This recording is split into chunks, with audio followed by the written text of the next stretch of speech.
Ikaw ba ay isang placeholder, GF o boyfriend? Yung tipong ginagawa mo ang lahat para sa kanya, kahit na wala namang kayong relasyon talaga. Lahat ng obligasyon ng isang karelasyon ay ginagawa mo kahit na hindi ka naman niya mabigyan ng label. Hawak ka niya ngayon, pero oras na makahanap siya ng better sa'yo, handa ka niyang bitawan at wala kang karapatang magreklamo. Wala kang karapatang magalit dahil alam mo kung ano ang pwesto mo sa buhay niya. Maaaring matagal na kayong dalawa pero hindi ibig sabihin noon ay espesyal na ang namamagitan sa inyo. Ang kwentong ibabahagi sa atin ng ating letter sender na si Kate ang tutulong para masagot ang mga katanungan mo sa iyong isipan kung ano ba ang label na meron ka sa buhay ng taong kasama mo ngayon. Si Kate isang placeholder GF sa loob ng mahabang panahon. Makatakas nga kaya siya sa pinili niyang sitwasyon. Sabay-sabay nating alamin ang kanyang kwento ng pag-ibig, buhay at pag-asa sa nangungunang Barangay Love Stories. Dear Papa Dudut, binigay ko naman ang lahat, bakit kulang pa rin ang sinukli niya?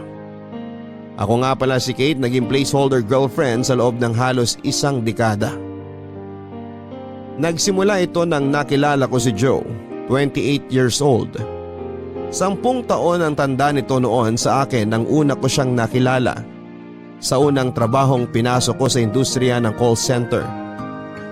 Call center agent ako noon samantalang siya naman ay naging trainer ko.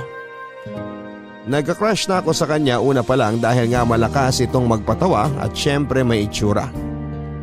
Naging madalas ang aming pagsasama dahil even after work, niyayaya niya kami ng team ko para mag-unwind.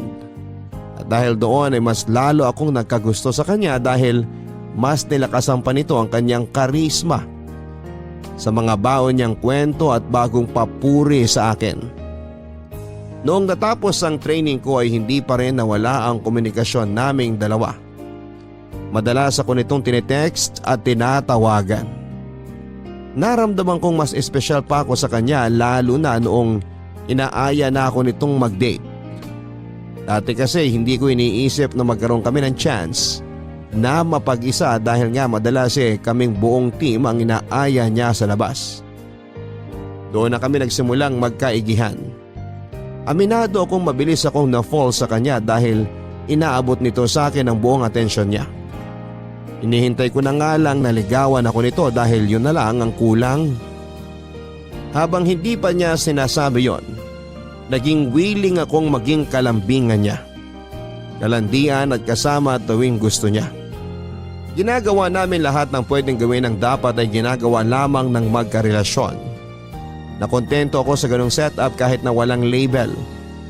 Na-enjoy ko naman yon lalo't alam kong nahulog na ako sa kanya. Alam kong hindi ilusyon ang ganap sa aming dalawa noon. Madalas kasi ako nag-i-stay sa apartment niya. Inihintay niya ako madalas matapos sa work para makapunta na kami sa apartment niya. At doon na magpalipas ng oras at minsan ay matulog. Ganon din ako sa kanya. Kapag napapalitan noon ang schedule ko, ako naman itong matyagang naghihintay sa kanya. Hindi naman lingid sa kalaman ng ibang tao na may something sa aming dalawa. Yun nga lang ay hindi ko noon masagot ang mga tanong nila sa akin kung kami na raw ba. Wala naman kasing kaming label noon. Ang alam ko lang ay ginagawa ko ang lahat ng obligasyon ng isang karelasyon sa kanya at tinatanggap niya yon ng buo.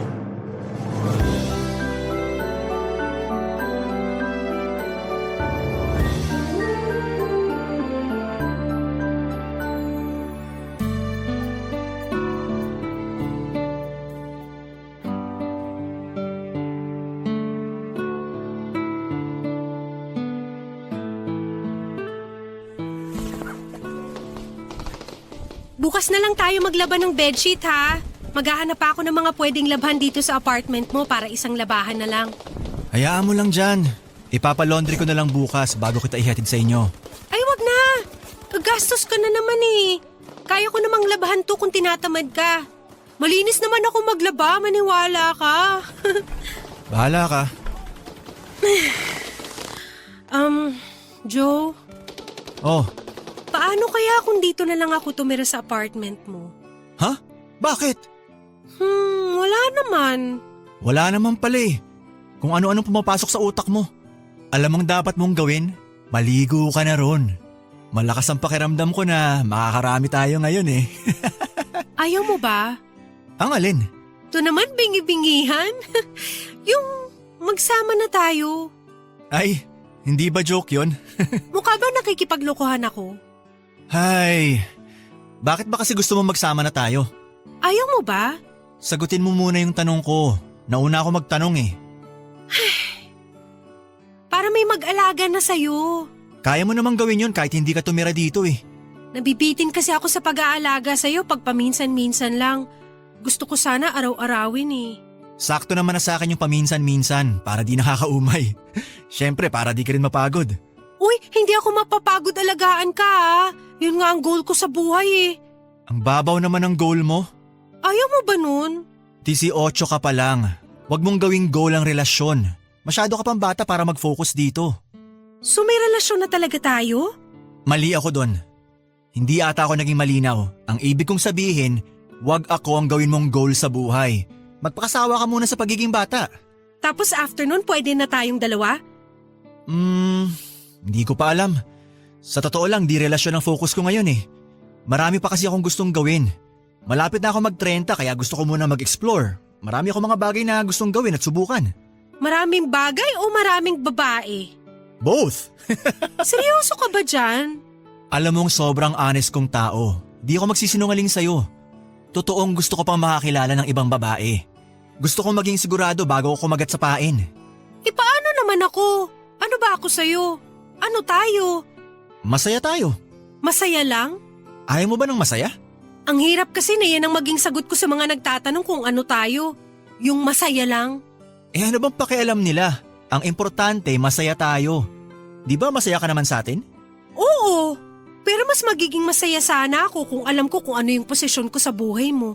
Huwag mo na masyadong isipin yon, Kate. Tulad ng sinabi ko sa'yo, bata ka pa. Marami ka pang pwedeng gawin at marami pang pwedeng mangyari. So pwede rin akong mag-explore muna. Mag-explore saan? Sa ibang lalaki. Bakit mo naman naisip na pwede mong gawin yan? Eh kasi ikaw mag-e-explore ka rin sa ibang babae. Ako lang yon. Iba yung i-explore mo. Career, friends, o bagong kainan sa kung saan. Ganong explore lang ang gawin mo. Bakit naman hindi ako pwede mag-explore ng ibang lalaki? Kasi, akin ka lang. Teka, pero... Shh! Akin ka lang, Kate.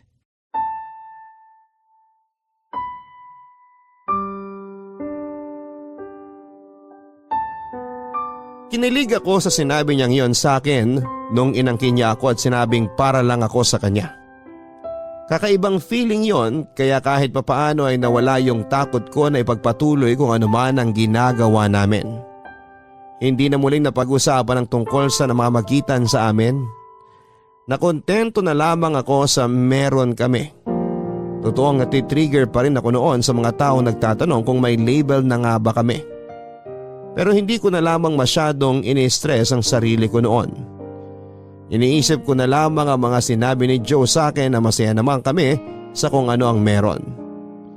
Dinasal ko na lamang din syempre na balang araw, le-level up kung ano man yung meron sa aming dalawa. Mabilis na lumipas ang maraming buwan, pero wala pa rin akong kasiguraduhan sa kung ano ako noon kay Joe. Hanggang isang araw ay mas naging maliwanag na kung ano nga ba ang katayuan ko sa buhay niya. Hindi ko makakalimutan ang araw na nalaman ko kung ano ang balak niyang gawin sa akin. Pinapunta niya ako sa apartment niya para mag-dinner.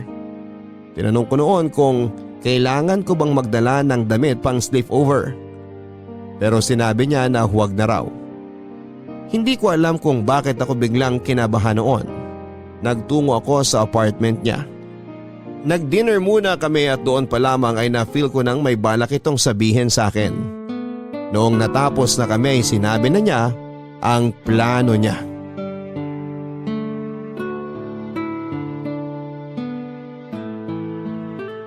Okay ka naman sa dinner natin? Oo, kahit walang dessert. Pwede na tayong mag-usap? Alam mo nung tinext mo ako kanina tungkol dyan, kinabahan talaga ako. Medyo nawala lang ng konti nung nagdi-dinner na tayo. Ay, importante to at sana ready ka. Ano ba yun? May girlfriend na ako. Ano? Andrea yung name niya. Trainer sa ibang call center. Paano kayo nagkakilala? Tropa siya nakakilala ko. Nagkainuman kami last month tapos ayun, na-feel ko na siya na nga. Tapos kayo na agad? Di ko naman alam na sasagutin niya ako agad eh. Pero nakikita pa tayo. May nangyayari pa sa atin. Joe, meron pang ako. Nandito pa ako. Oh, bakit galit ka? Tayo ba? Yun na nga eh. Mas nauna ako sa kanya pero siya yung binigyan mo ng label. Mas matagal na kitang kilala pero sa kanya mo binigay yung matagal ko nang hinihingi sa'yo. Nag-click kami. Diba? Ganun din tayo. Bakit tatagal ba tayo kung hindi tayo nagkiklik? Iba sa kanya, iba sa'yo. Yung sa kanya sigurado ako eh. At sa akin hindi. Matapos kong gawin lahat ng gawain ng isang girlfriend, ako pa tong isasantabi mo? Alam mo namang walang tayo eh. Pero yung ginagawa natin, gawain ng merong relasyon. Sinabi ko naman sa'yo huwag ka mag-expect, di ba? Tsaka wag mo akong sisihin dito. Pumayag ka naman sa ganitong setup. Kasi inaasahan ko baka magbagong isip mo tungkol sa atin. Kahit naman. Sinabi ko naman sa'yo na wala nga, di ba? Tsaka sabi mo naman enjoy mong alagaan at mahalin ako. Kaya hinayaan lang kita. Kasi gusto kong patunayan sa'yo na karapat-dapat ako para sa'yo. Sorry kung mali yung inasahan mo. So ganito na lang? Tapos na? Wala na ako sa buhay mo ngayon? Ay, ayaw naman kitang mawala eh. Eh bakit parang pinapakawalan mo ko? Actually, ayaw sana kitang bitawan. Ang labo mo? Kasing labo ng meron tayo. Gusto mo ba mawala ka na sa buhay ko? Siyempre, ayoko. Gusto ko pa rin to. Okay, good. Kasi may proposal sana ako sa'yo. Eh kung papayag ka, gagawin kitang placeholder girlfriend. Placeholder girlfriend? Oo, andyan ka lang sa tabi ko. Anumang oras na tawagin kita para ma-feel ko yung pagmamahal mo, dapat available ka. Ano? Teka, makinig ka muna kasi bago ka mag-react ng ganyan. Iba ka talaga. Kung sakaling di mag-work yung relasyon namin ni Andrea, babalikan kita. Gagawin ulit natin yung mga ginagawa natin. At paano kung hindi kayo magkahiwalay? Eh baka nga hanggang ganito na lang tayo. Baka nga hanggang dito na lang tayo. Pero kung ako sa'yo, patusin mo na to.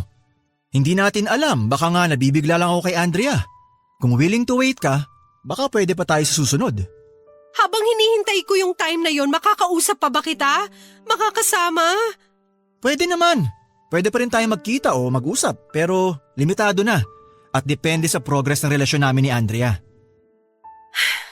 Hindi ko alam, Joe. Pumayag ka na. Maniwala ka. Para rin naman sa'yo to.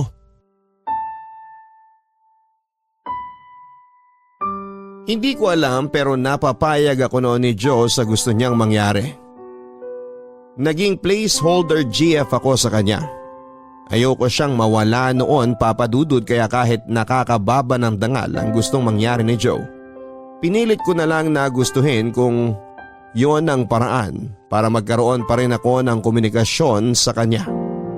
Kung yun naman kasi ang paraan para hindi mabitin ang chance ako sa kanya ay gagawin ko.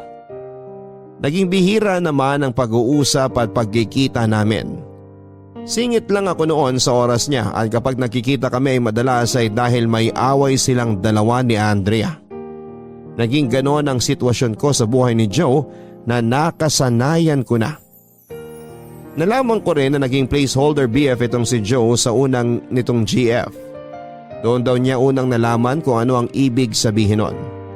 Mas matanda ng 15 years ang babae sa kanya at matagal din daw siyang naging placeholder BF para doon sa babae. Kung hindi naman daw kinasal yung babae, siguro raw patuloy pa rin ang pagiging placeholder BF niya rito. Yun daw ang last na babaeng sineryoso niya at sinabi niyang baka si Andrea na yung kasunod. Nasaktan ako noong sinabi niya yon sa harapan ko pero nagpanggap na lamang akong okay. Naisip ko kasi na baka kapag pumalag pa ako ay baka iwan ako nito at hindi pa ako handa noon. Natapos ang relasyon nila Andrea at Joe makalipas lamang ang halos 2 taon. Ako ang unang tinawagan ni Joe para ibalita yon. Hindi maitago noon ang tuwa ko lalo na noong inaya niya akong magstay sa kanya ng 2 linggo. Inanda ko ang gamit ko at nagplano ako kaagad para makatulong sa pag-move on ni Joe. Ramdam ko naman noon na nasasaktan pa rin siya kaya naman minabuti kong ipa-feel sa kanya ang presensya ko para hindi niya ma-feel na nag-iisa lamang siya. Nabuhayan muli ako ng loob papadudot dahil sa nangyari sa kanila ni Andrea. Naisip kong yun na ang pagkakataon ko para umalis sa pagiging placeholder GF. Naisip kong baka this time ay maging GF na niya ako. Mas dinoble ko noon ang pag-aalaga sa kanya papadudot. Binuhos ko ang lahat ng pagkasabi ko sa kanya na hindi ko naiabot noong time na sila pa ni Andrea. Napansin kong malungkot pa rin ito at aminado akong nasasaktan ako sa tuwing nakikita ko siyang nami-miss si Andrea. Sinubok kong kausapin siya para gumaan ang loob niya. Pero mas gusto nitong huwag pag-usapan ang nangyari sa kanila ni Andrea. Sinabi niyang mag-focus na lang daw ako bilang placeholder GF. Ginawa ko naman kahit nga noon ay madalas kong nafe-feel na hindi siya interesado sa akin. Nagstay pa rin ako kasi hindi naman nawala ang pagmamahal ko para sa kanya.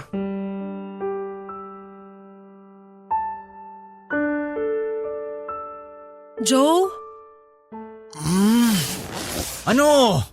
Nagluto ako ng kaldereta. Halika, kumain ka muna. Ayoko. Sige na, please. Ilang araw nang puro isaw at alak ang laman ng tiyan mo. Ano bang pakialam mo? Nag-worry lang naman ako. Sige na, bumangon ka lang saglit.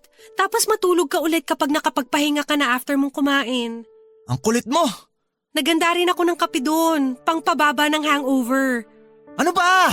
Please, kahit konti lang po kainin niyo. Ang kulit-kulit mo. Di ba sinabi kong ayoko? Gusto ko lang namang matikman mo yung kalderetang niluto ko. Eh di ipatikin mo dyan sa mga tambay sa labas. Bakit akong ginugulo mo? Nag-aalala lang naman kasi ako sa'yo. Hindi ko kailangan yan. Ang kailangan ko ngayon, tulog. Wala ka nang ibang ginawa kundi matulog eh. Lagi ka na lang dito sa kwarto. Lalabas ka lang para uminom tapos babalik ka ulit dito. Hindi na nga kita nakakausap. Alam mo, ang demanding mo, no? Namiss lang kasi kitang kausap. Maraming tambay dyan sa labas. Sa kanila ka makipag-usap. Joe naman, nahihirapan na ako sa ganitong sitwasyon eh. Hayaan mo nga ako, Kate. Kung nahihirapan ka, edi umuwi ka na lang sa bahay nyo. Pag di ka na madrama at makulit, tsaka ka bumalik dito. Nahihirapan lang kasi ako nakikita kang ganyan. Edi wag mo akong tingnan. Hayaan mo naman akong tulungan kang makamove on kay Andrea. Matagal na ako nakamove on sa kanya. Parang hindi naman. Mas magaling ka pa sa akin eh. Kasi iba na feel ko eh. Alam kong hindi ka pa nakaka-get over sa kanya. Mukhang ikaw ang di pa nakaka-get over sa kanya eh. Panay ang tanong mo tungkol sa kanya. Nakakakurta. Gusto mo kayong dalawa na lang yung magsama eh. Huwag ka namang magalit sa akin, Joe. Ako na nga lang tong tumutulong sa'yo eh. So sinusumbat mo yan sa akin. Magkano ba yung presyo ng tinulong mo? Hayaan mo at babayaran ko sa'yo kapag sumahod na ako. Hindi ko naman pinababayaran sa'yo. Gusto ko lang naman sana hayaan mo kung tulungan ka. Gusto mo talaga makatulong? Oo naman. O sige, ganito ah. Ligpitin mo lahat ng mga natitirang gamit ni Andrea dito. Ilagay mo sa karton. Kukunin niya raw bukas. Nasa kabilang kwarto karamihan ng gamit niya. Nilagay ko doon nung naghiwalay kami. Pero baka sakaling may makita ka pa dito sa kwarto ko. Isama mo na rin. Bakit ko liligpitin? Nandito ba lahat ng gamit niya? Malamang. Nag-live-in kami eh. Anong gusto mo? Nasa kalsada lang lahat? Hindi ko alam na nag-live-in pala kayo. O ngayong alam mo na, may closure ka na ba sa kanya? Oh, ano bang hinihintay mo? Ayusin mo na. Tsaka hayaan mo ako makatulog. Bago pa kita palayasin dito sa bahay.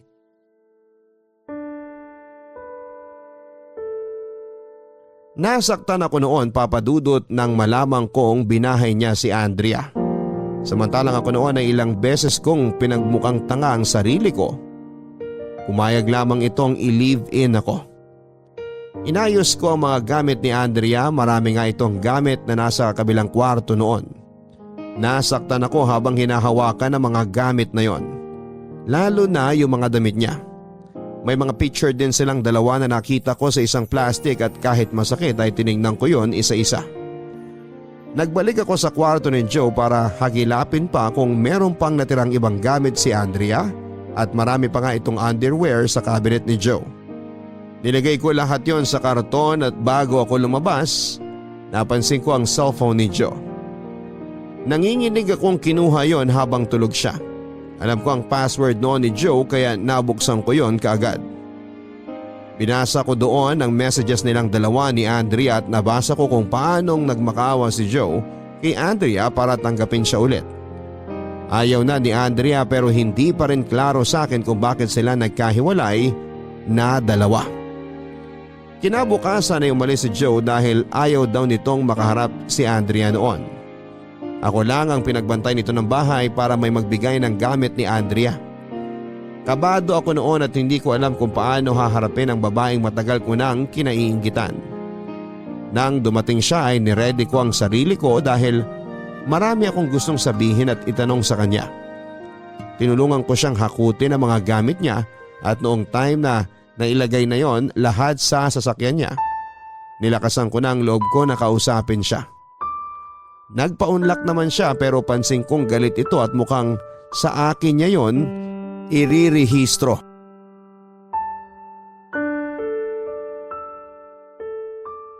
Andrea, Bakit? pwede ka bang makausap bago ka umalis? Matagal ba yan? Kasi baka mamaya maabutan pa ako rito ni Joe eh. Mamayang gabi pabalik ni Joe. Nag-text na siya sa akin kanina habang naghahakot ka ng gamit. Pakidalian lang sana ha, may mga gagawin pa kasi ko. Bakit ba kayo naghiwalay ni Joe? Chismosa ka ha? Gawain ba talaga yan ng mga kasambahay? Hindi ako kasambahay dito. Eh bakit sabi ni Joe kasambahay ka raw niya? Baka nagkamali lang siya ng sabi. Paanong nagkamali paulit-ulit niyang sinabi yun sa akin? May something kami ni Joe. Matagal na. Bago ka pa dumating sa buhay niya. Bakit ba di pa ako nasanay? So kabit ka habang kami? Hindi. May something lang kami pero walang label. So pinaasa ka lang niya? Hindi naman. Placeholder girlfriend. Placeholder girlfriend? Yung parang karelasyon at yung ginagawa ko lahat ng obligasyon ng isang karelasyon pero walang kami. Tapos kapag Gets ko na. Kapag nakahanap siya ng seseryosohin niya, bibitawan ka. Babalikan ka kapag di nag-workout yung relasyon na gusto niyang seryosohin. Tama ba? Paano mo nalaman yan? Kasi yan yung dahilan kung bakit ako nakipaghiwalay sa kanya. Placeholder girlfriend ka rin niya? Ako? Placeholder girlfriend niya? Gago ba siya? Meron siyang ibang placeholder girlfriend habang kaming dalawa. Ako nga yun. Hindi ikaw yun. Iba yung nahuli kong kasama niya. Ha? Oh, di hindi mo alam. Ikaw kasi nagtanong-tanong ka pa eh. Gawa-gawa mo lang ba yan para saktan ako? Bakit naman ako mag-iimbento ng kwento? Anong mapapala ako? Para magkabalikan kayo ni Joe. Girl, wala na akong balak makipagbalikan sa kanya, no? Sayong-sayo na. Ako nga tong nakipag-break, di ba? Malay ko ba kung mahal mo pa rin siya? Magmamahal ba ako ng isang taong binababo yung relasyon namin? Habang kami at magka-live-in, may on the side na ibang babae? Baka kasi sa'yo okay lang. Sa akin hindi. Malaki pa ang respeto ko sa sarili ko. May respeto rin naman ako sa sarili ko. Kung makapagsalita ka, kala mo kilalang kilala mo ko. Hindi nga kita kilala ng personal pero base sa nakikita ko ngayon at sa sinasabi mo, pupusta akong katiting na lang ang respetong meron ka para sa sarili mo. Akala mo lang yun. May respeto ka sa sarili mo? Sure ka? Respeto ba sa sarili yung maging placeholder girlfriend? Yung umasa sa taong halatang nagmamahal ng iba? Yung umasa kahit na alam nilang wala naman silang mapapala? Pakisabi nga sa akin kung respeto pa rin ba tong ginawa kanyang kasambahay sa paningin ko? Umalis ka na nga lang. Masakit ba yung katotohanan? Kung ayaw mong masaktan, umalis ka na lang. Yan mismo ang payo ko sa'yo.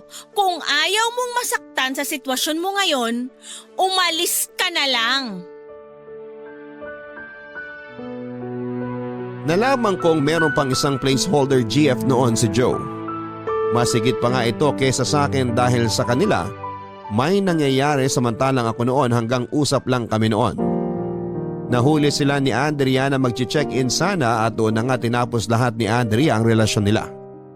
Pinili na rin noong isang placeholder GF niya na lumayo na lamang at hindi na nagpakita pa kay Joe. Nagsisi si Joe sa ginawa niya pero huli na ang lahat. Hindi na siya tinanggap pang muli ni Andrea at yon ang kinasakit ng pride nito. Nagalit din ako noong nalaman ko yon at sinabi ko ito kay Joe. Yun nga lang, sa akin pa siya nagalit at sinabing wag daw akong makialam sa buhay niya. Dahil wala naman daw kaming relasyong dalawa. Natahimik ako at tama naman siya. Imbes na umalis noon para hanapin ang respeto ko sa sarili ko tulad ng pinayo ni Andrea, ay mas pinili ko magstay. Hindi ko noon iniwan si Joe sa pag-asang hindi na ito lumingon pa sa iba. At ako na lang ang tingnan niya. Papadudot handa akong maghintay hanggang sa maging ready siyang mag-commit sa akin noon. Alam ko naman na kaya ko pa ring patunayan sa kanya na ako ang karapat dapat sa kanya noon. At kailangan lamang niya ng kaunting oras para makita ang halaga ko. Kaya naman triple na ang ginawa kong pagmamahal, pag-aalaga at pang-unawa noon kay Joe. Kahit na hindi ko naman nakukuha yon, pabalik sa kanya. Nakapiling ko ng halos 2 years si Joe dahil hindi muna ito nakipagrelasyong muli after nilang natapos ni Andrea. Masyado itong nasaktan sa nangyari sa kanila ni Andrea kaya hindi pa raw ito ready na mag-commit. Natuwa ko noon dahil sa akin muli ang atensyon nito. Nag-respond naman siya ng maayos sa mga pinapakita ko sa kanyang atensyon at pagmamahal. At aminado akong dahil doon ay umasa na naman akong muli na magiging kami na noon.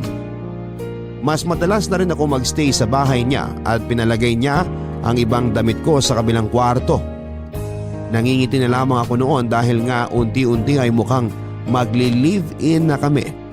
Pero naudlot na naman. Naudlot na naman yon dahil sa pinsan kong si Lala. Kaedad ko rin. Nakita kasi niya ang pictures naming dalawa sa Facebook at nagandahan siya. Inad niya ito at doon sila nag-usap. Hindi nito sinabi kay Lalang tungkol sa amin, ang sinabi nito ay dati niya akong trainee sa call center. Nasaktan na naman ako at nakaramdam ng insecurity. Hindi ko lang yon pinahalata sa kanya dahil kapag na bad mood ako, bigla itong iiwas sa akin at napakasakit papadudot na kailangan pa niyang maghanap ng iba. Gayong ako naman itong nasa harapan niya. Mas lalo pa nga ako nasaktan lalo noong nalaman kong nagkakamabutihan na pala silang dalawa.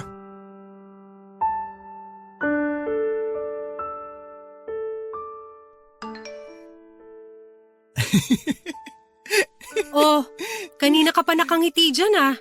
Mukhang good mood ka. Sinong kausap mo? Pinsan mo. Si Lala? Siya lang naman yung kilala kong pinsan mo eh. Good mood ka nga. Ang sarap kasi kausap ng pinsan mo. Kung ganito ka ba naman lagi kakwela eh, baka di laging puro cellphone ang inaatupag ko kapag magkasama tayo. Anong pinag-uusapan nyo? Kung ano-ano nga eh. Maglalandian, tapos magbibiruan, tapos mamaya maglalambingan. Alam ba niya yung tungkol sa atin? Anong sa atin? Na may namamagitan sa atin. Na nakatira ako rito sa bahay mo. Uy, di tayo nagli-live-in ha? Mas madalas ka lang matulog dito kasi gusto mo.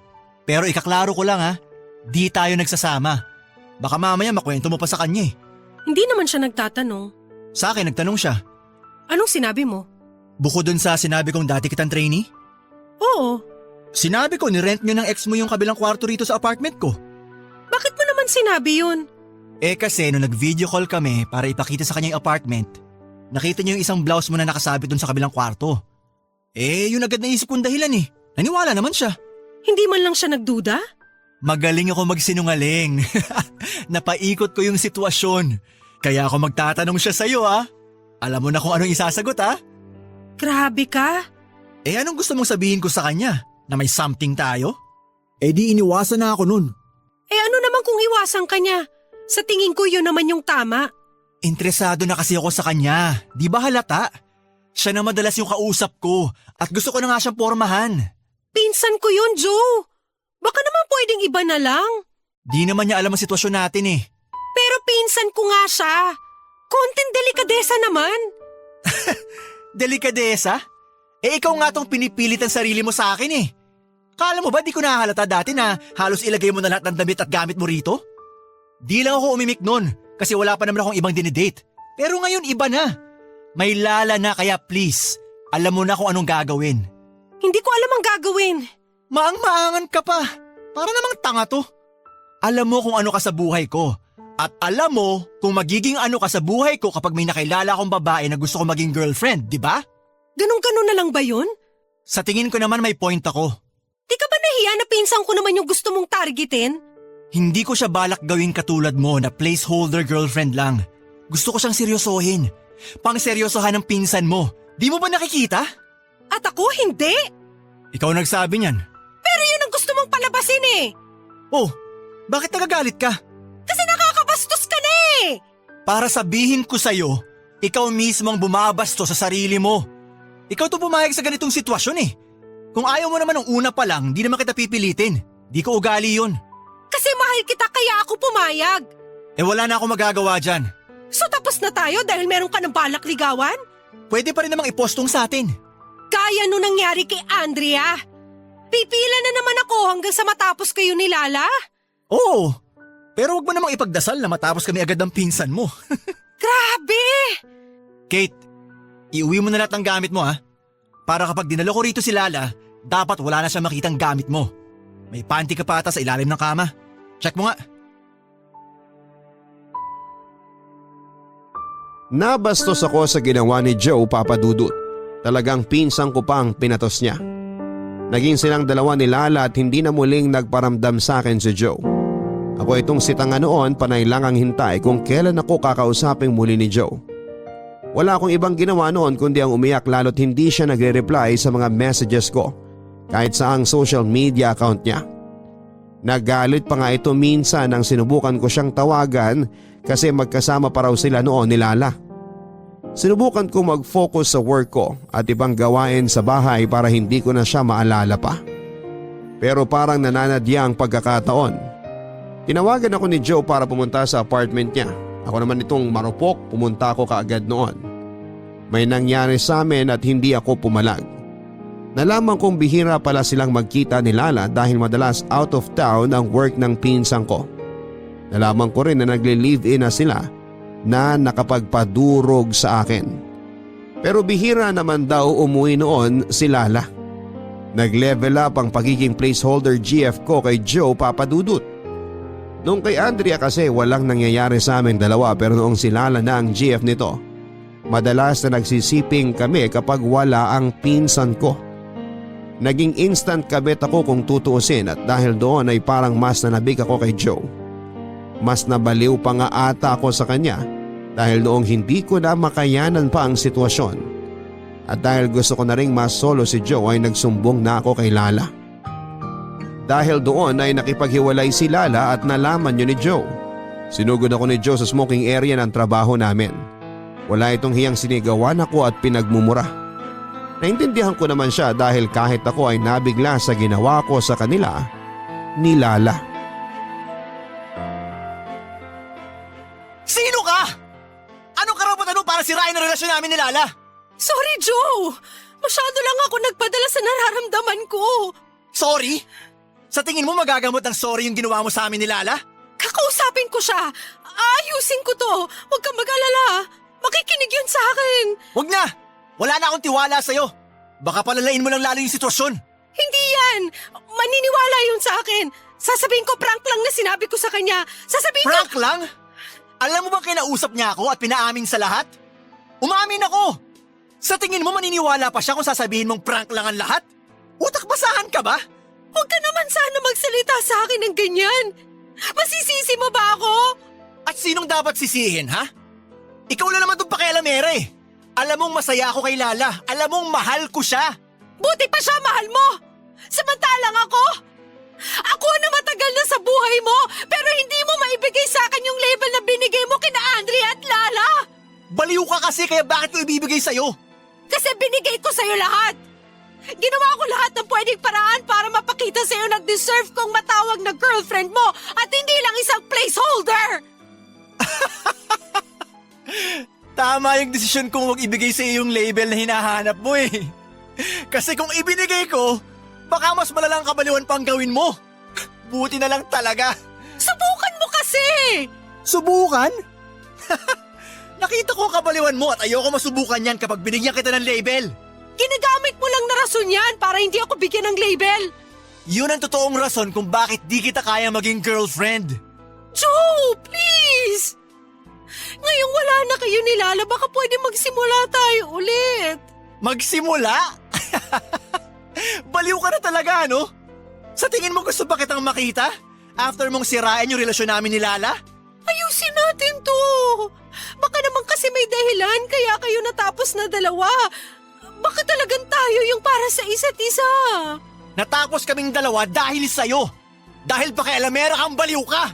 Willing naman akong bumalik sa pagiging placeholder girlfriend mo eh. Ha? Seryoso ka? Oo, At sa tingin mo ba, gusto ko bang isali ka sa buhay ko ngayon? pwede naman. Ilusyonada! Wala na akong tiwala sa'yo. Paano ko makakasiguro na sa next relationship ko, di ka nasasaltikin? Hindi na. Mali ko talaga yung ginawa ko na sinabi ko kay Lala yung tungkol sa atin. Nadala lang talaga ako kasi sobrang nagustuhan ko yung pakiramdam na akin ka lang, kahit may Lala na. Hindi ako sa'yo. At hindi ako magiging sa'yo. Please, huwag ka magsalita ng tapos. Tinatapos ko na ngayon yung namamagitan sa atin. Ayoko na sa'yo. Huwag mo nang ipapakita yung mukha mo sa akin, ha? Please, Joe! Nagmamakaawa ako sa'yo. Please, huwag mo ako iiwan. Hindi ko kaya. Magpapakamatay ako! Di magpakamatay ka. Baka mas matahimik pa ang buhay ko kapag wala ka na. Joe! Kahit wala ng label, kahit bumalik tayo sa dati, huwag ka nang mawala, please, please, hindi ko pa kaya. Huwag mo naman ako biglain ng ganito.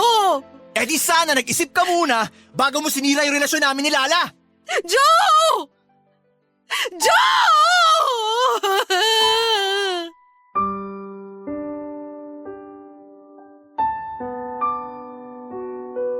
Desidido na nga si Joe noon na tapusin ang namamagitan sa aming dalawa.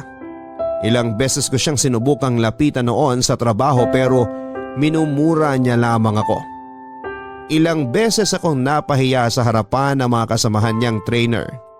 Pero kinaya ko ang lahat, bumalik lamang kami sa dati.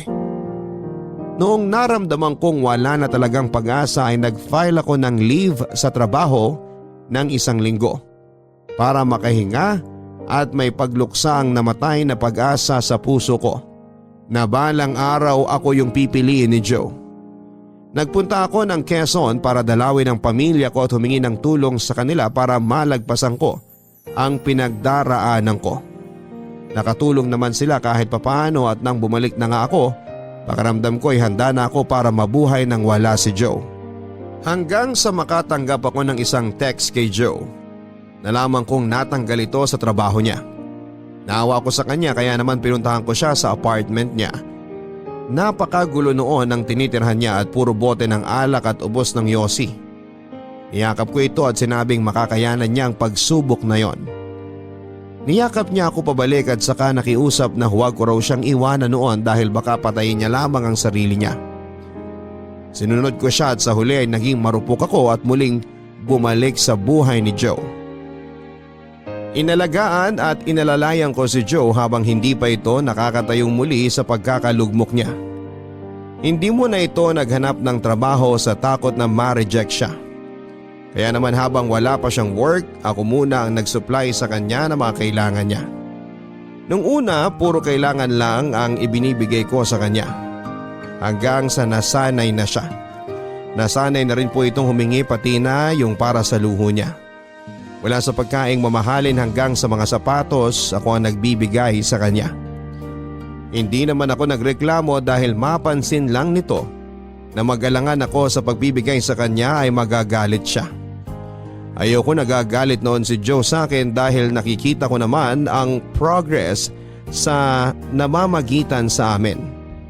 Naging constant ako sa buhay ni Joe at natupad nga ang hiling kong ibahay niya ako. Inoffer niyang tumira na lamang ako sa kanya para yung apartment na lang niya ang bayaran ko at hindi na magbayad pa ng sarili kong upa doon sa dating tinutuluyan ko.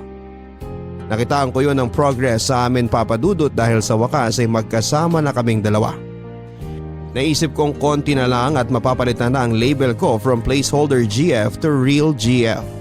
Mabilis lamang ang panahon at halos 5 taon na rin kaming magkasama sa iisang bahay.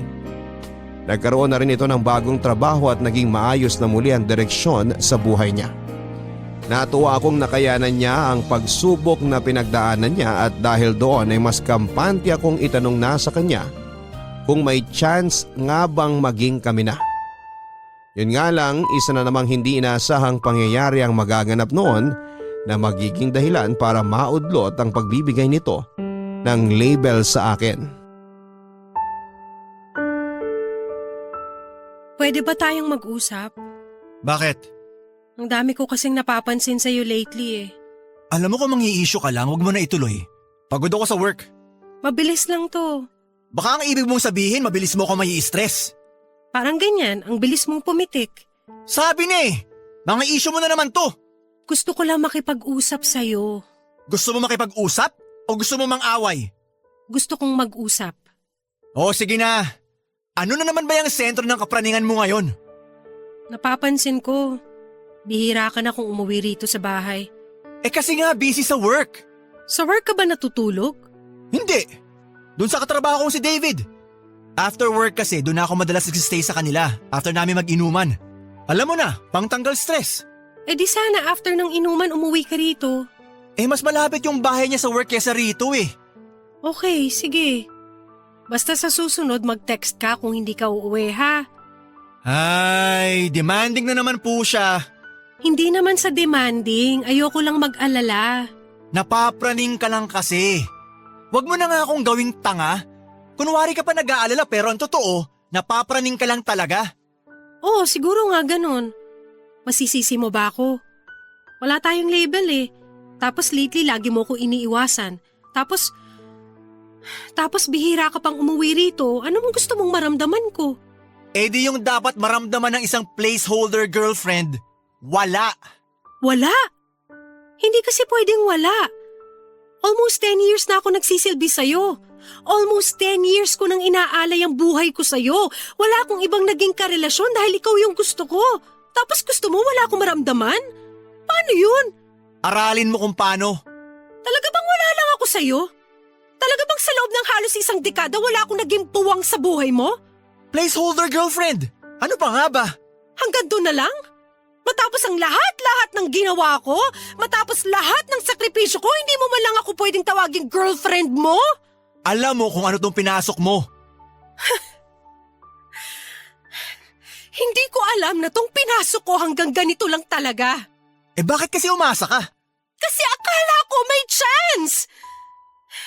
Magli5 taon na tayo nagli-live-in ngayon. Iba pa yung mga taon na nagtiis ako na makita kang may karelasyong iba. Samantalang ako na yung nasa harapan mo.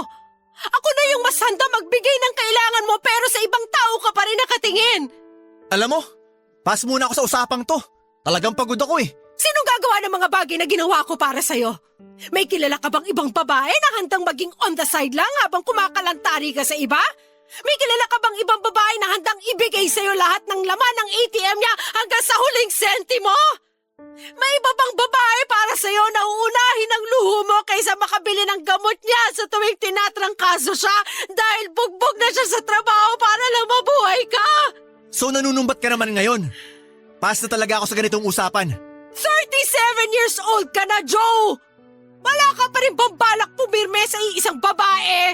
At yung iisang babae na sinasabi mo ikaw? Bakit? Meron pa bang iba? Oo! May girlfriend ka na naman! Dapat kasi next month ko nasasabihin sa'yo eh. Masyado ka naman kasing atat maghalongkat. Oo na, aaminin ko nang meron nga. Balak na rin namin mag-live-in ng dalawa. Kawork ko siya.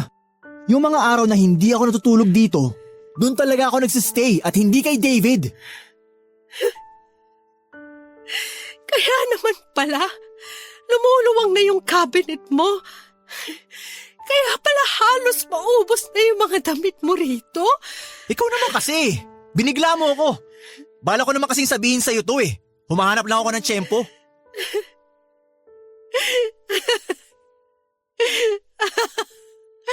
Ang tanga ko!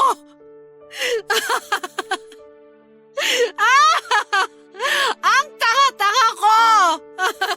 Magiging okay ka lang ba kung ikaw na lang talaga yung mag-isa rito sa apartment? Makakapundar ka ba ng bago mong gamit kasi dadalhin ko na dun sa girlfriend ko lahat ng gamit ko rito. Ang tanga ko! Ang tanga-tanga! Bago pa man makahakot noon si Joe ng mga gamit niya, inunahan ko na kaagad siyang umalis sa apartment naming dalawa. Nagulat ito marahil pag uwi niya wala na ako at mga gamit ko. Iniwanan ko ang lahat ng kailangang bayaran sa bahay at hindi nag-iwan kahit na piso. Sinubukan niya akong tawagan para humingi ng share ko noon pero mas pinili kong deadmahin na yon, Papa Dudut. Kailangan ko lang palang maramdaman ang sagarang katangahan bago ako matauhan. Hinayaan ko na siya at hinayaan na rin niya ako. Mas naging madali na hindi ito nagparamdam pa sa akin dahil mas nakatulong yon para makalimot na ako sa kanya. Pagkalipas ng mahigit 1 taon ay nakayanan ko na at totoo namang may nararamdaman pa ako noon para sa kanya. Pero alam kong hindi na ako magiging marupok para bumalik pa sa kanya. Hindi pa rin naman ako nagpaligaw noon dahil hindi pa ako ready. In-enjoy ko ang buhay kasama ang pamilya at mga kaibigan ko. Na-promote din ako bilang team leader at nagkaroon ng extra na pinagkakakitaan naman na nagamit ko para makapag-travel. Naging maayos ang buhay ko mula nang binitawan ko ang nag-iisang gulo sa sistema ko at yun ay si Joe. Inakala ko noon na hindi ito manggugulo o magpapakita pa. Naisip ko kasi na sobrang kapal naman ang mukha niya kung sakaling magparamdam pa siyang muli sa akin. Nagkamali ako roon, isang araw habang nasa labas ako noon ng trabaho at nag-aabang ng taxi pa uwi ay nakita kong lumapit si Joe. Napansin kong wala pa itong tulog, ligo at mukhang kagagaling lang sa inuman. Blanko ang mukha ko noon at wala akong ibang naramdaman kundi awa. Hinintay kong magsalita ito, Papa Dudut.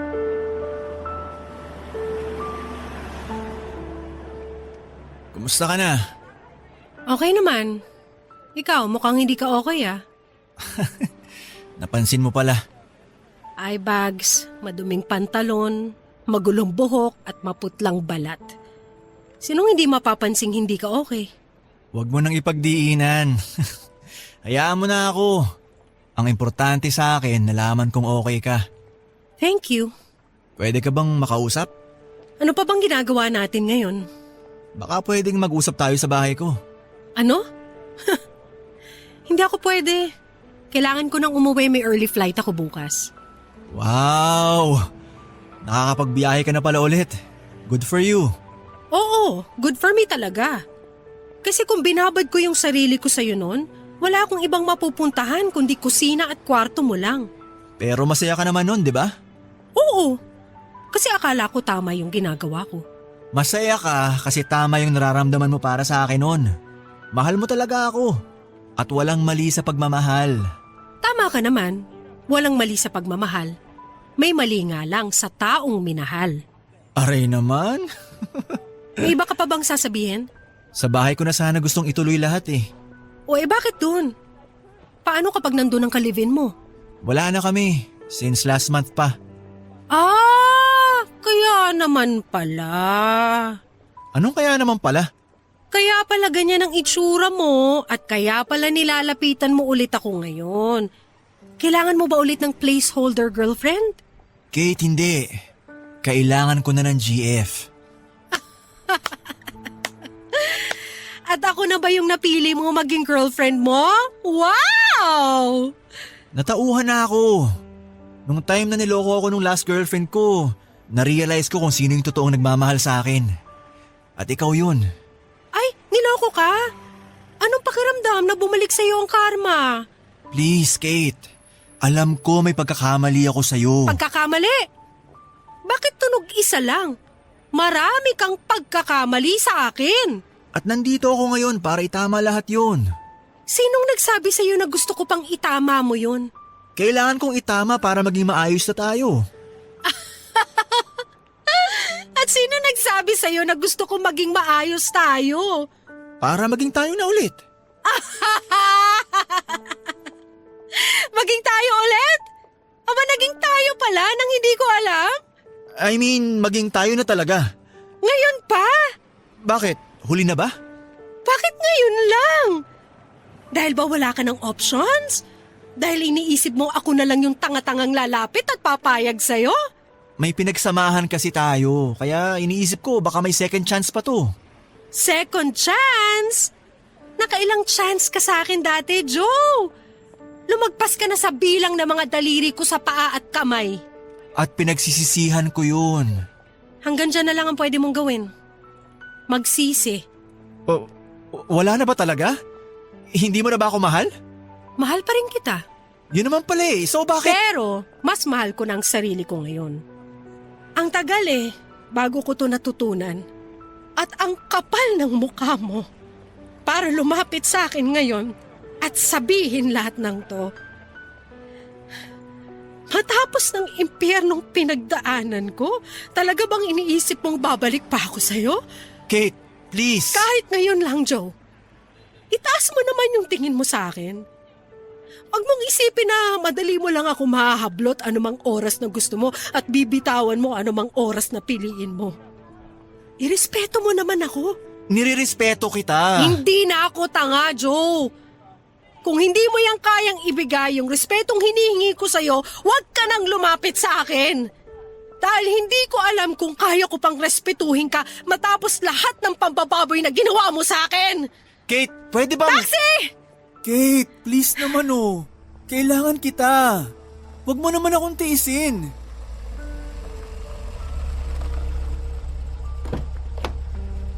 Sana mahanap mo na yung kapayapaan na kailangan mo para sa sarili mo. Sorry, pero hindi ako ang makakapagbigay sa'yo nun.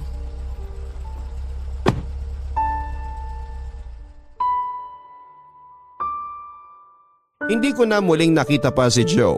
Hindi na ito muling nagparamdam sa akin. Napakakapal naman siguro ng mukha nito kung iaharapan niya noon ang mukha nito sa akin. Nagkaroon ako ng closure dahil sa muli naming pagkikita.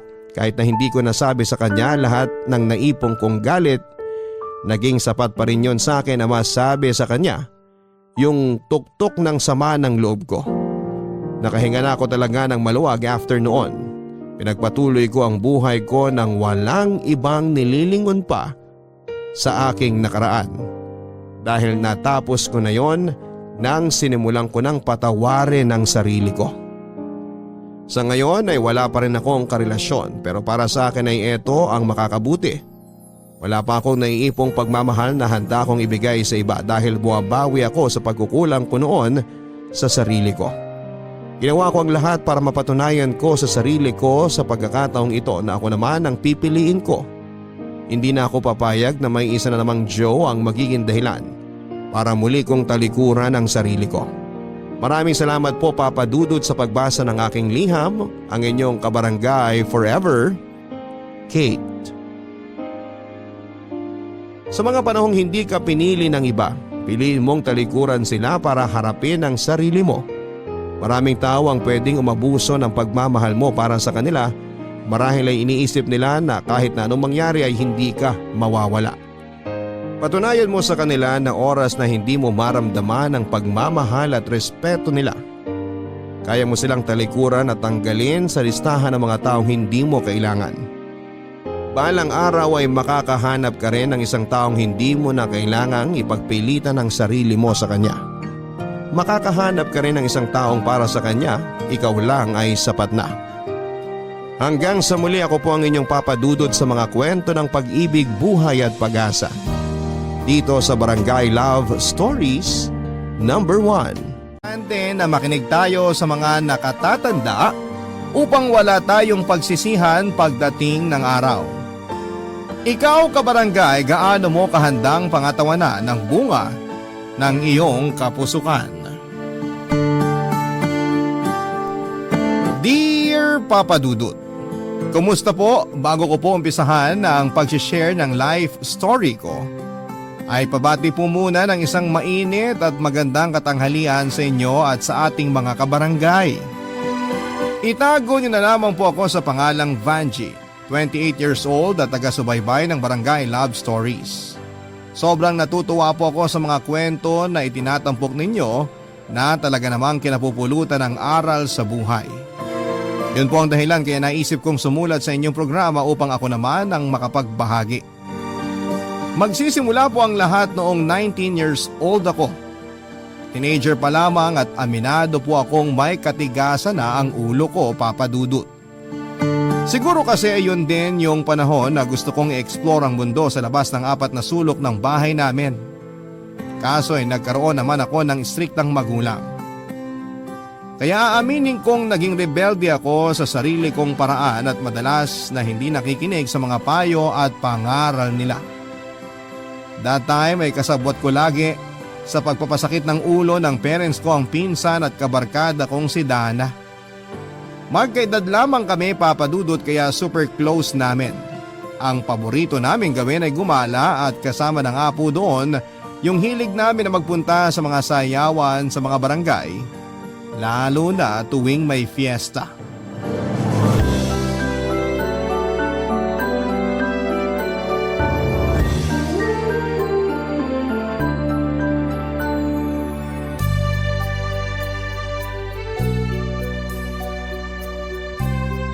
Ano na te, ang tagal mo namang sumagot, naiinip na ako. Ano ba kasi uli yung tanong mo, Dana? Ay, ano ba yan? Paulit-ulit? Lutang ka ba o sabog? Sorry na, pero pareho. Ano nga kasi yung tanong mo? Kung gora tayo dun sa sayawan ka ako. Naku, maganda daw doon, tapos baka doon na rin natin makilala yung Prince Charming natin.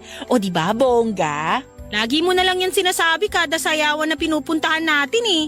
Ending, wala rin naman tayong nakikilala na cute boys dun. At least nakapag-enjoy tayo sa pagsasayaw. Yun naman ang importante, di ba? Alam mo kasi, may bago akong moves ngayon.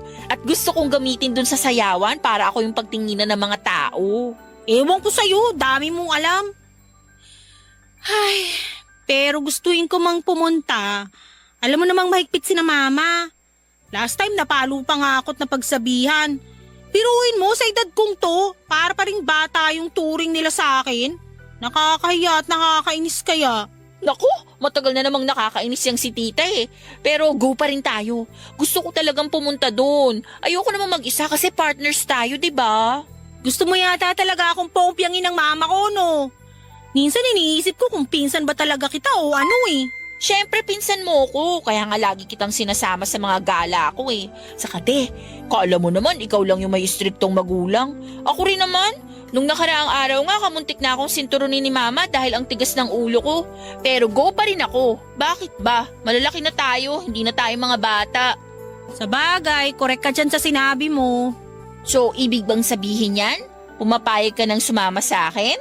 May magagawa ba ako kung tumanggi ako? Siguradong di mo na ako titigilan. Kesa naman maaburido ko sa'yo, sige, sasama na lang ako. Pero paano tayo aalis? Di naman tayo pwede magpaalam sa mga magulang natin kasi hindi nila tayo papayagan. Madali lang yan. Kung hindi nila tayo papayagan, tatakas tayo. Hala, sigurado ka ba dyan? Kasi kapag nahuli nila tayo, baka mga mata lang natin walang latay. Siyempre, hindi tayo magpapahuli. Hindi naman tayo ganun kaengot, no? Pagtulog na silang lahat, saka tayo aalis. Tapos, babalik din tayo bago pa sila magising. O di ba? Hindi nila malalaman na nakapuslit na tayo. Basta talaga kalokohan, napakabibo mo, Dana. Siyempre, ako pa ba? Pero yun na yung plano, te ha. Hintayin mo yung text ko kung saan tayo magkikita. Dapat magpakabait ka muna ngayon para hindi ka nila paghinalaan mamaya. Mukhang kailangan ko nga magpa-good shot. Sige, ako na lang maghuhugas sa mga pinagkainan namin hanggang hapunan. At magdidilig ng mga halaman ni Mama para naman matuwa siya sa akin. Ikaw din, magsipag-sipagan ka muna dun sa inyo. Oo nga eh, tutulungan ko muna si Mama maglaba kahit ayoko dahil masusugatan tong mga kamay ko. Pero alang-alang sa sayawan na yan, isasakripisyo ko ang malaporselana kong kutis. Dami mo talagang alam, kainis ka. Naman, gumagana utak ko sa mga kalokohan. Ang totoo ay kilala na po kami ni Dana sa barangay na pinupuntahan namin dahil lagi kaming umaattend sa mga sayawan doon. Kumbaga sa attendance ay mabi-very good kami ng teacher dahil lagi kaming present. Laking probinsya po kami at kumpara sa mga taga Maynila, yun po ang nagsisilbi naming libangan. Kaya nga kapag malapit na ang fiesta sa isang lugar sa amin, ay nagpaplano na kami ni Dana na pumuslit dahil panigurado na hindi kami papayagan ng mga magulang namin. Konsentidor din po kasi ang mga barkada namin kaya malakas ang loob naming sumaway sa mga pinagbabawal ng mga magulang namin. Sa katunayan, kapag hindi kami nakakapunta ay sinusundo nila kami sa mga bahay namin. Moving forward, natuloy nga po ang pagpunta namin ni Dana sa sayawan na pinagplanuhan naming puntahan. As usual ay masaya po akong umuwi sa bahay namin pagkatapos ng nakakapagod na gabing yon.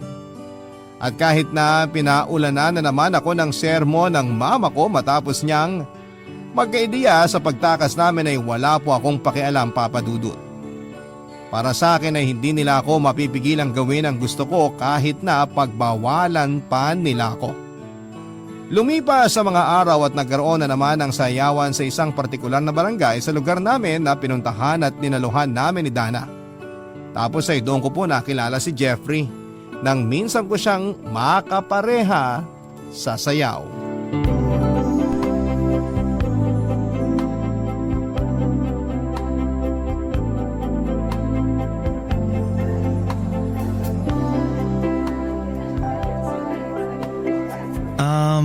Pwede ko bang malaman ang pangalan ng magandang dalaga sa harap ko?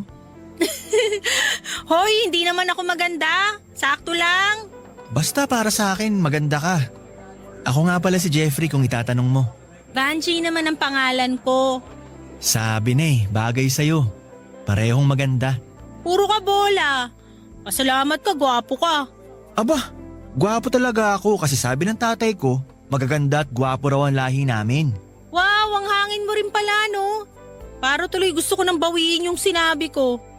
Pero biro lang kasi totoo namang gwapo ka. Bawas-bawasan mo lang ang pagiging presko. Hindi naman ako presko. May confidence lang. Tagasan ka nga pala. Bakit ngayon lang kita nakita sa barangay namin? Hindi ka ba taga rito? Taga dyan ako sa kabilang barangay. Dayo lang kami rito ng pinsan kong si Dana kaya ngayon mo lang ako nakita. Ay, nga pala yun si Dana, oh. Mahilig talaga kaming pumunta sa mga sayawan kaya nung nabalitaan namin na meron dito sa lugar nyo, nagpunta kami kaagad.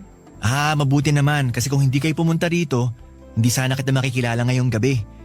Feeling ko ako na tuloy ang pinakamaswerteng lalaki sa balat ng lupa kasi nakasayaw kita, Vanjie. Bolero!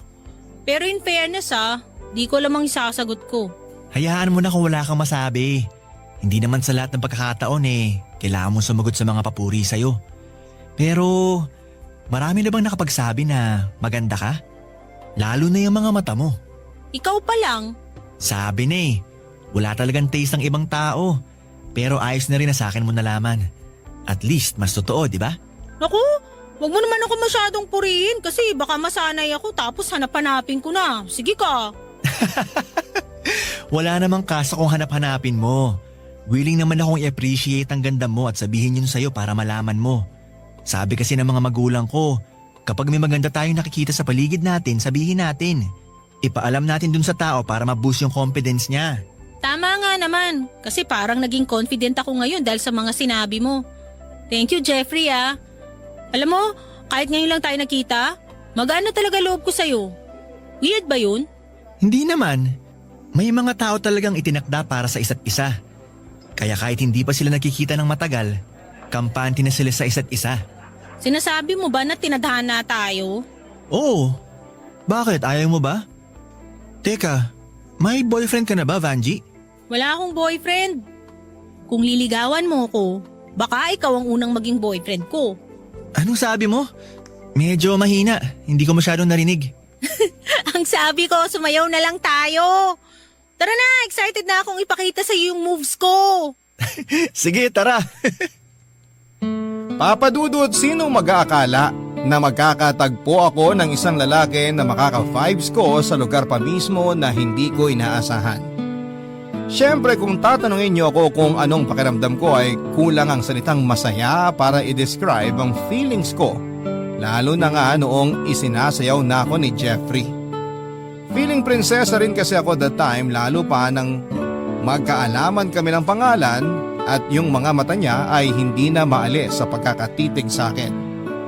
Sabihin niyo na po na maharot ako pero sinong hindi kikiligin ng mga panahong yon. Bago magtapos ang sayawan at tuluyan kaming magkahiwalay ni Jeffrey ay nagkapalitan na po kami ng cellphone numbers, Papa Dudut.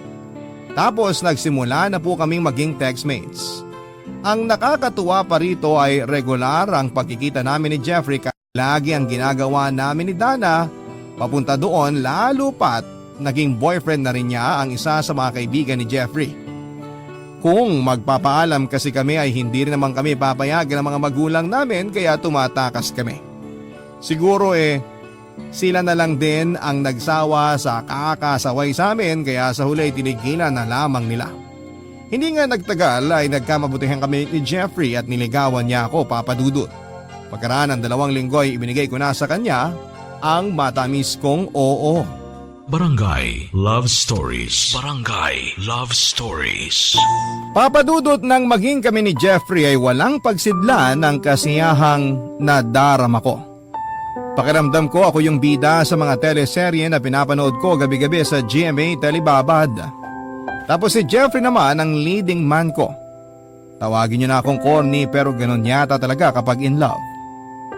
Kaya lang aaminin ko po na mas naging mapusok ako nang magka-boyfriend at mas lumala kasi ang pag-alis ko sa bahay nang hindi nagpapaalam sa magulang ko.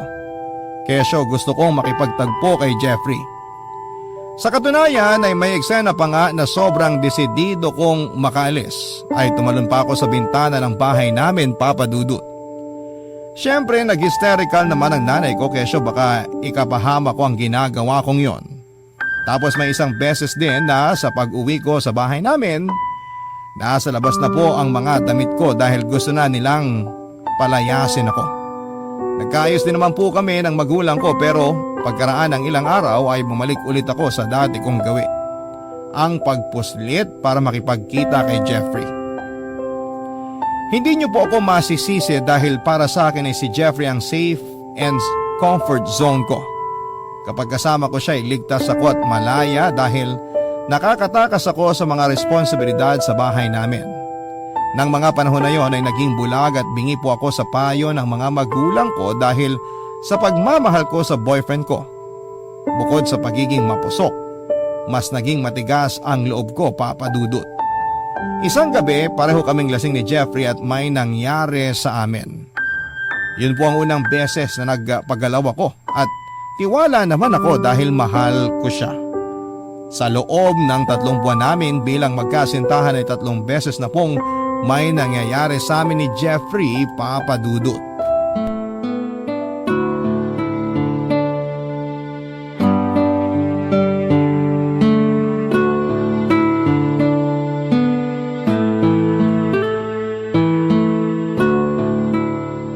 Ote, bakit nakasimangot ka dyan?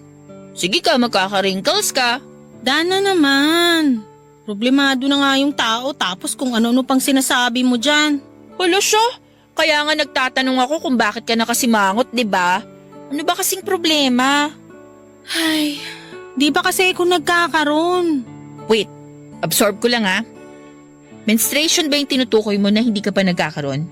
Oo, ilang araw na akong di pa nagkakaroon. Kinakabahan na ako, te. Gaga, bakit ka naman kakabahan? Nangyayari talaga yun kahit na sa sinong babae, kahit na sabihin mong regular ka. Malay mo, nagbago yung cycle mo. Hintayin mo lang kasing dumating. Bihira, dati naman ayaw na ayaw mong nagkakaregla kasi hindi mo kaya yung sakit ng puson. Tapos ngayon… Intindihin mo kasing mabuti, Dana. Hindi naman ako matatakot na ma-delay ang menstruation ko kung wala naman akong dahilan para matakot. Hala ka! Ibig sabihin, gaga ka talaga! Shh! Huwag ka maingay. Mamaya marinig pa tayo ni na mama, maghinala pa yun. Huwag kang ang OA. Magkasama sila ni mama dun sa labas nagpapapedicure. Oh, Pero, seryoso ba yan? Kaya ka ganyan ka problemado kasi baka buntis ka? Aray! Ano ka ba? Ba't mo ako pinalo? Ayan, kasi ang kulit mo. Sinabing huwag ka maingay. Pero oo, pinoproblema ko nga yun kasi nga, baka may laman na tong tiyan ko. Sino ama? Si Jeffrey, malamang. Alam mo, pag di ako nakapagpigil, sasabunutan na talaga kita. Kalma lang, te. Huwag akong pagbuntunan mo ng inis mo. Kakaloka ka naman kasi. Alam ko naman yun, kaso nandito na nung gagawin ko. Natatakot akong paalam kina mama kasi baka patayin nila ako. Hindi pa naman confirm kaya huwag ka muna mag-assume. Mabuti pa sumama ka na lang sa bahay. Bumili tayo ng pregnancy test kit sa butika. Tapos doon mo na gawin yung pagpipiti. Pagpapaalam na lang kita sa mama mo na may gagawin tayo sa bahay. Para naman hindi ka mag-isa ano't ano man na maging resulta. Salamat, Dana. Di ko lang magagawin kung wala ka. Naku, ayos na yun. Siyempre, magpinsan tayo. Alangan namang pabayaan kita, di ba? Pero gaga ka pa rin kasi hindi kayo nag-iingat ni Jeffrey. Nag-iingat naman kami, kaya lang. Shut up na. Ayoko nang pakinggan yung kaharutan mo. Kaloka talaga kayo. Mapapaaga yung baby nyo. Aray, nakakarami ka na, te, ha? Makakarami talaga ako kung di ka pa titigil sa pangasar mo. Gantong kabado na nga yung tao eh. Papadudot, ayaw ko pong maniwala na posibleng buntis ako kaya delay ang menstruation ko. Pero deep inside ay natatakot na po talaga ako. Regular kasi ako nagkakaroon kaya hindi ko mapigilang mag-worry. Tapos ay hindi pa kami gumagamit ng proteksyon ni Jeffrey kapag may nangyayari sa amin dahil ang sabi niya ay marunong naman siya at alam niya ang gagawin para hindi ako mabuntis. Nang araw na yon ay sumama po ako sa bahay ni Dana para mag-pregnancy test. At nang tumambad sa akin ang 2 linya, indikasyon na positibo ako ay hindi labis saya kundi matinding takot ang naramdaman ko, Papa Dudut. At unang-una na roon ay yung takot sa magiging reaksyon ng mga magulang ko. Inalo at dinamayan po ako ni Dana matapos kong sabihin sa kanya ang mga kinakatakutan ko dahil sa unexpected pregnancy na meron ako ngayon. Nagiyakan nga po kami noon, Papa Dudut, tapos ay naisip ko na higit kanino man, kailangan ko ang tatay ng baby ko. Doon po ako nakipagkita kay Jeffrey para sabihin sa kanya ang balita. Pero kung ano namang positibo ng resulta ng pregnancy test, ay siya namang negatibo ng reaksyon ni Jeffrey matapos malaman na magkakaanak na kami. Nang mga sandaling yon ay unti-unting gumuho ang lahat ng mga pangarap ko sa buhay at wala akong magawa kundi tingnan lamang ang mga yon habang nawawasak at nasisira.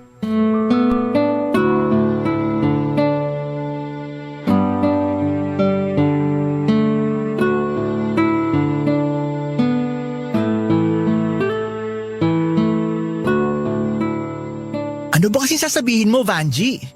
Bakit bigla-bigla mo na lang akong tinatawagan para makipagkita? Medyo busy kasi ako ngayon. Di ba sinabi ko naman sa'yo na kailangan kita ngayon? Jeffrey naman, huwag ka namang magalit sa akin. Hindi naman ako galit. Nagtatanong lang ako kasi biglaan. Ay, may problema ka ba? Pwede ka magsabi sa akin. Meron talaga at malaki. Oh, tingnan mo yan. Ano ba to, Vanji? Kaninong pregnancy test to? Anong klaseng tanong ba yan? Malamang sa akin. Buntis ako, Jeffrey. Nabuntis mo ko. Magkaka-baby na tayo. Imposible kasi nag-iingat naman tayo. Yan din ang akala ko kaso wala. Ilang araw na akong di nagkakaroon. Natatakot na ako. Kaya sinabi ko kay Dana tapos sinuggest niya sa akin na mag-pregnancy test ako. Ayan ang resulta, Jeffrey. Ay, ano nang gagawin natin? Paano natin sasabihin sa mga magulang natin? Anong paano natin sasabihin? Hindi natin sasabihin, Vanji. Jeffrey naman! Sorry, pero hindi pa ako handang tanggapin na magiging anak natin. Ayoko pa maging tatay. Marami pa akong pangarap sa buhay, no? At hindi ko yun matutupad kung magkakaroon ako ng responsibilidad. Naririnig mo ba yung mga sinasabi mo? Kasi kung joke yan, tigilan mo na yan. Huwag mong sabihin yan kasi pinapasama mo lang ang loob ko. Hindi ako nagbibiro, Vanji. Hindi pa ako handa sa pagdating ng baby natin. Isang malaking kalokohan na nakipagkita ka sa akin ngayon para lang sabihin na buntis ka. Siraulo ka ba? Siraulo na ako siraulo. Pero nagsasabi lang ako ng totoo. Hindi ko matatanggap ang bata sa tiyan mo. Ayoko siyang kilalanin bilang anak. Mabuti pa habang maaga, ipanlaglag mo na yan para wala na rin tayong problema. Kasi kahit umiyak ka pa ng dugo, hindi ko kayo pananagutan, no? Mabuti pa alis na ako. At ikaw, umuwi ka na sa inyo kasi baka hinahanap ko na ng parents mo. Di ba ayaw na ayaw ng mga yun na wala ka sa paningin nila? Oo, pero wag mo naman akong iwanan, oh. Please, hindi ko to kakayanin. Jeffrey, mababaliw ako. Hindi ko na problema yun. Nagmakaawa po ako kay Jeffrey Papadudut na panagutan ako at ang magiging anak namin. Pero naging bingi siya sa mga pag-iyak at pakiusap ko. Kulang na lang ay magmanikluhod ako na huwag siyang umalis ng sandaling yon dahil kailangan ko ng karamay. Kaso desidido po si Jeffrey na iwanan ako at takasan ang responsibilidad niya sa amin ng baby niya. Akala ko ay nabibigla lamang siya kaya nagawa niya yon, ngunit kinabukasan ay nakarating sa akin ang balita na lumuwas na ng Maynila si Jeffrey para tuluyan na kaming hindi magkita. Papadudot, kulang na lang ay masiraan ako ng tuktok ng mga panahon na yon dahil nga mag-isa ko na lamang haharapin ang pagbubuntis ko. Hindi ko po alam ang gagawin dahil naging malabo ang direksyon ng buhay ko. Labis-labis din ang pagsisisi ko dahil hinayaan ko ang sarili ko na magtiwala sa taong katulad ni Jeffrey na sa huli ay sasaktan at iiwanan lang din pala ako. Kulang na lang ay mabaliw ako sa kakaiyak ng patago dahil hindi ko na makontak si Jeffrey Papadudut. Daig ko pa yung nagluluksa sa patay dahil pakiwari ko ako yung namatay ng panahon na yon. Barangay Love Stories. Barangay Love Stories. Papadudot, marami po akong naiisip gawin ng mga panahong yon. Tulad ng pagpapalaglag sa anak ko gaya ng sinabi ni Jeffrey para matapos na yung mabigat na dalahin sa aking dibdib. Sobrang depressed at stress na po ako, plus hindi ko pa rin sinasabi sa magulang ko ang sitwasyon ko. Tanging si Dana lamang po ang nakakaalam at karamay ko pag nagbe-breakdown ako. Pero syempre hindi naman po palaging nasa tabi ko ang pinsan kong yon dahil may iba rin siyang pinagkakabalahan. Kaya kapag ako na lamang mag-isa ay doon ako mas nag-iisip ng kung ano-anong hindi magagandang bagay. May punto na tinuloy ko ang planong pagpapalaglag sa baby na nasa tiyan ko sa pamamagitan ng pag-inom ng mga gamot at inuming mapapait gaya ng alak upang pinsalain ang sanggol na dinadala ko. Umabot din ako sa punto na tumatalon ako sa may bintana ng bahay namin para madisgrasya ang baby ko. Pero nagdaan pa po ang ilang araw at nanatiling nasa tiyan ko pa rin ang bata. Doon ko na po inamin kay Dana ang mga pinaggagawa ko. Tanda ko pa na nagalit siya sa akin pero kinausap at binigyan niya ako ng payo tungkol sa tama at mas mainam kong gawin. Aaminin ko na malaki ang naitulong ng usapan namin yon para maibsan ang bigat na dinadala ko.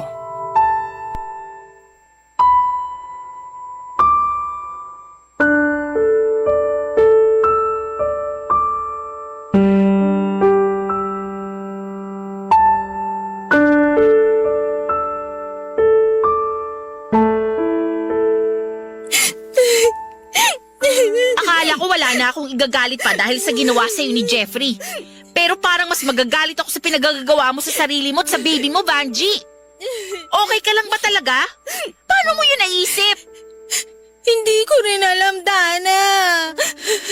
Basta ang nasa isip ko lang mawala na yung baby sa tiyan ko para matapos na rin yung problema ko. Pero pati sarili mo nilalagay mo sa kapahamakan. Paano kung may nangyaring masama sa'yo? Ano na lang ang mararamdaman namin? Sige nga, paano ang parents mo? Vanji naman? Hindi ka ba talaga nag-iisip? Anong magagawa ko kung yun lang naisip ko? Sige nga, kung ikaw nasa posisyon ko, anong matinong maiisip mo? Wala, diba? Tapos iniwan pa ako ni Jeffrey. Nawala siya na parang bula. Hindi mo lang alam kung paanong gabi-gabi hindi ako makatulog matulog ng maayos, kakaiyak at kakadasal sa Diyos na sana hindi na lang ako magising kinabukasan kung mararamdaman ko lang uli yung sakit na pinagdadaanan ko. Pero ewan ko ba, sa kabila kasi ng lahat, nandito pa rin ako. Nandito pa rin ang baby namin ni Jeffrey. Isa lang kasing ibig sabihin yan. Hindi nyo pa time ng anak mo. Kaya kahit anong gawin mo, hindi nangyari yung mga naiisip mo dahil may dahilan pa rin kayo para magpatuloy sa buhay. Ay, hindi ko man personal na nararanasan ang pinagdaraanan mo. Pero naniniwala ako na malalampasan mo rin yan lahat at magiging okay din kayo ng baby mo. Tsaka Banji, nandito naman ako eh. Diba, hindi lang tayo magpinsan? Mag-best friend din tayo. Kung kailangan mo ng emotional support, pwede kang pumunta sa bahay kasi welcome ka dun. Salamat talaga, Dana. Lagi ko namang sinasabi sa'yo na kung wala ka, baka naglalakad na ako sa kalsada na walang damit pang itaas. Ewan ko sa'yo. Pero seryoso, normal yun kasi pamilya tayo eh. Ang pamilya, hindi yan nag-iiwanan kahit na anong mangyari. Kaya nga naisip ko rin na bakit hindi mo nalang sabihin sa parents mo, sa mama mo, para naman matulungan ka rin nila at maalalayan. Hindi mo habang buhay na maitatago sa kanila ang pagbubuntis mo. Lalaki at lalaki ang tiyan mo, te. Naisip ko rin naman yan. Pero natatakot pa rin kasi kung sabihin sa kanila eh. Tapos iniwan pa ako ng tatay na magiging anak ko. Baka palayasin na talaga ako sa amin kasi nakakahiya akong anak. Di naman siguro aabot sa ganun. Oo, magagalit sila. Pero anak ka pa rin nila, di ba? Sa ngayon, yun lang talagang naiisip kong paraan para kahit paano lumuwag yung dibdib mo at mabawasan ang bigat na dinadala mo. Pagkatapos akong kausapin ni Dana ay nagdasal po ako at lumapit sa Diyos, Papa Dudut. Alam ko naman na hindi ko maitatago ang bata sa tiyan ko ng mahabang panahon kaya may punto si Dana nang sabihin niyang ipaalam ko na sa mga magulang ko, lalo na sa mama ko. Pero takot na takot po talaga ako ng panahon na yon kaya hindi pa rin po ako kumbinsido kung paano ako aamin. Ayoko po kasing dumating sa punto na palayasin ako sa amin dahil saan na lamang kami pupulutin ng magiging anak ko. Ang sabi nila kapag para sa iyo ay para sa iyo. Kumbaga kahit na anong gawin mong alis nito sa sistema mo ay hindi ito mawawala sa iyo. Kaya nga matapos ang mga pumalpakong mga plano na alisin sa katawan ko ang baby namin ni Jeffrey ay tinanggap ko na lamang ang pagbubuntis ko. Marami po akong pagsisisi sa mga kapusukan ko sa nakaraan. Pero alam ko rin na hindi maitatama ng isa pang pagkakamali ang mga kamalian ko sa buhay at pagdidesisyon ng padalos-dalos. Kaya nga kahit pakiramdam ko ay naliligaw ako ng panahon na yon, nanalig pa rin ako sa Diyos na tutulungan niya ako.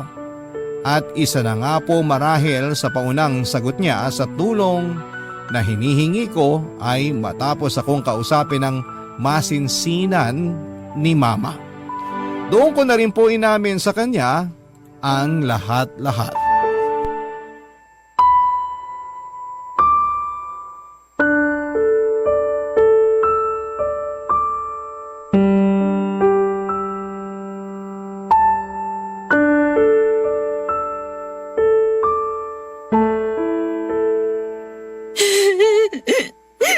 Ma, sorry po. Hindi ko po intensyon na maging kahiyan yun ni Papa. Alam ko po na nagkamali ako kaya humihingi po ako ng tawad. Tumahan ka na nga, Vanji, anak. At ituloy ako naiiyak na rin. Pero, di po ba kayo galit sa akin? Hindi niyo po ba ako palalayasin sa bahay natin? Bakit ko naman gagawin yun? Ngayon pa talaga na pinagbubuntis mo ang apo namin ng papa mo.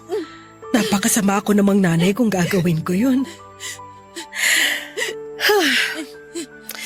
Nalulungkot ako sa nangyari sa'yo, anak, pero hindi ko magagawa na itakwil ka. Siyempre, mahal kita kahit pasaway ka.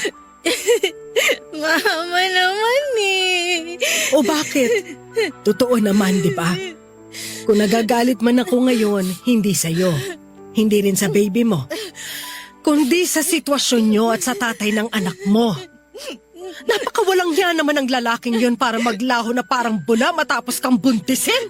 Kundi ba naman siya isa't kalahating duwag para talikuran kayo at hindi panagutan? Yan nga rin po ma ang gabi-gabi kong tanong sa Diyos. Kung bakit kailangan kong mag-isang harapin ang pagsubok na to sa buhay. Samantalang dalawa kaming bumuo sa batang to na nasa tiyan ko. Hindi ko po maintindihan. Dami kong tanong sa isip na hindi nabibigyan ng kasagutan. Anak, may mga tanong na hindi talaga natin nakukuha agad ang mga sagot. Siguro pagdating ng araw, doon mo na lang masasabi na nasagot na pala yung mga tanong mo sa isip. Tsaka sandali, sino bang may sabi sa'yo na mag-isa mong haharapin ang pagbubuntis mo? Hindi yan mangyayari dahil nandito kami na pamilya mo. Tutulungan ka namin sa abot na makakaya namin para maging magaan sa iyong lahat. Salamat po talaga, Ma. Kasi nabunutan ako ng tinik sa dibdib. Pinangunahan lang po talaga ako ng takot kaya hindi ako nakapagsabi kaagad sa inyo. Pero tama si Dana. Dapat matagal ko nang inamin ng totoo habang pinagsisisihan ang mga kasalanan ko sa inyo. Ang tigas po kasi ng ulo ko. Naging pasaway ako at hindi ako nakikinig sa inyo. Normal na maramdaman mo ang matakot kasi naging mahigpit kami sa'yo. Pero naisip ko, may kasalanan din kami. Sana noon pa lang, imbis na lagi ka naming pinagagalitan o pinagbabawalan, kinausap ka namin ng masinsinan. Nang sa ganon, napapayuhan ka namin sa mga bagay-bagay. Bilang magulang, meron din kaming pagkukulang. Siguro, merong dahilan ng Diyos kung bakit nangyari sa iyo ang lahat ng to. Yun para mas maging malapit tayo sa isa't isa, anak. Pangako, lagi mo kaming masasandalan at maaasahan. Malaman pinapaiyak niyo naman po ako Nagsasabi lang ng totoo ang mama. Pwede po bang payakap? Oo naman. Halika, dali.